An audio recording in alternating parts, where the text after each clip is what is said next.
வணக்கம். வீட்டில் செல்வத்தை ஈர்க்கக்கூடிய பரிகாரத்தை பற்றி பார்க்க போகிறோம். அதற்கு தேவையான பொருட்கள் சீரகம், மஞ்சள், பச்சை கற்பூரம்.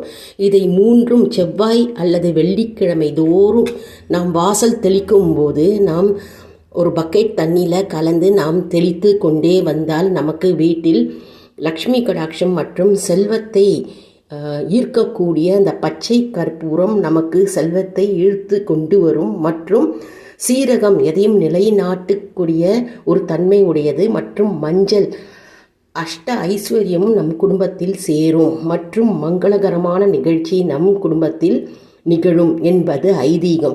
அதனால் இந்த மூன்று பொருள்களையும் செவ்வாய் வெள்ளிக்கிழமை தோறும் நம் வாசல் தெளிக்கும் போது நாம் தெளித்து வந்தால் நம்ம வீட்டுக்கு செல்வம் சேர்ந்து கொண்டே இருக்கும், செல்வ நிலை பெருகும் மற்றும் குடும்ப வளர்ச்சி மேலோங்கும். நம்ம வீடியோவை லைக் பண்ணுங்கள், ஷேர் பண்ணுங்கள், சப்ஸ்கிரைப் பண்ணுங்கள். நன்றி, வணக்கம்.